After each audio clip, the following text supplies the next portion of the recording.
when we were here at the Tour Championship last year, we made that $100 million commitment through our tournaments. As you know, every single week our tournaments do a wonderful job of making a positive impact in every community where we play.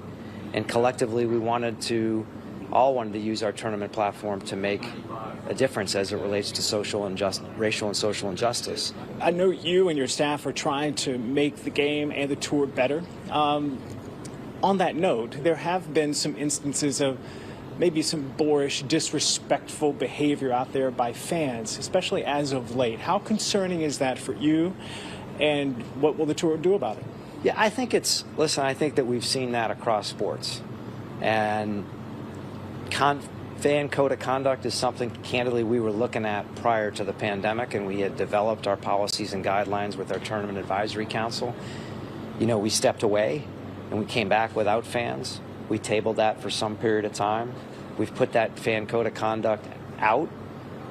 We've seen, a lack of civility here in certain instances. And I want to stress, we have the best fans in the world. I mean, you're talking about 99.99% come out here.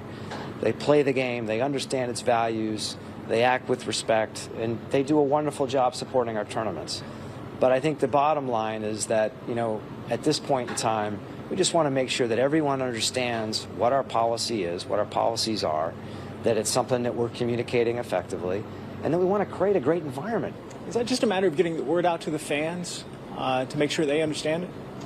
I think it's a matter of, I think it's larger than that. I think it's stepping back, talking to our industry partners, everybody that's running a professional golf tournament, the men's and women's side, having conversations about where we are, working with each of our tournaments, making certain as we prepare for those events, that we have the right procedures and processes in place, the right personnel in place, the right communications plan in place, and just continue to reinforce, that fan code of conduct. And I think I don't think it's something that changes overnight. I think it's something that, like everything else, the more intentional we are about it, the more our great fans will respond, and we'll continue to have the great environment that we have out here.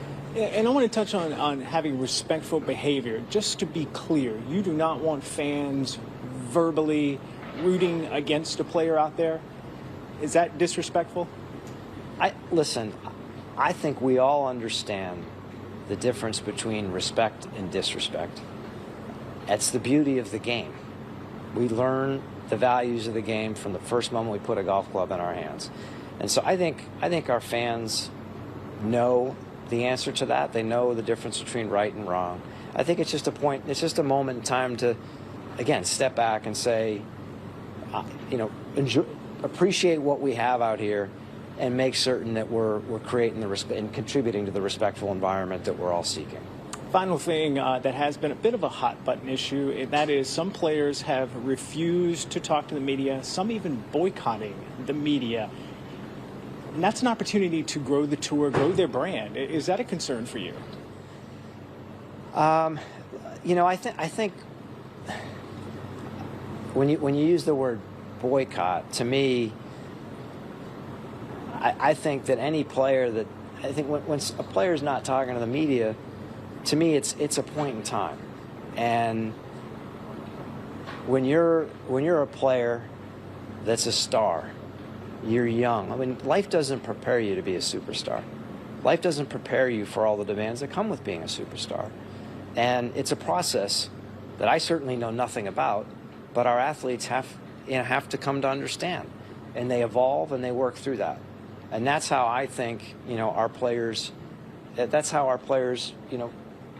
approach it. I think that's the scenario you're referring to. I think that's exactly where we are. I don't look at this as something that's permanent or perpetual. I think it's a moment in time, and it's our job as an organization to help our players and to help them get through that and get to the other side of it and continue to enjoy a great working relationship with the media.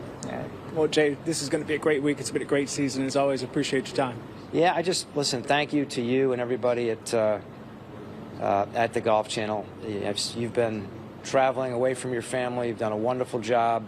And we've all been blessed with such incredible PGA Tour golf this year. And last 4 weeks being no exception, and hopefully we'll have a dramatic conclusion this week at East Lake. So thank you.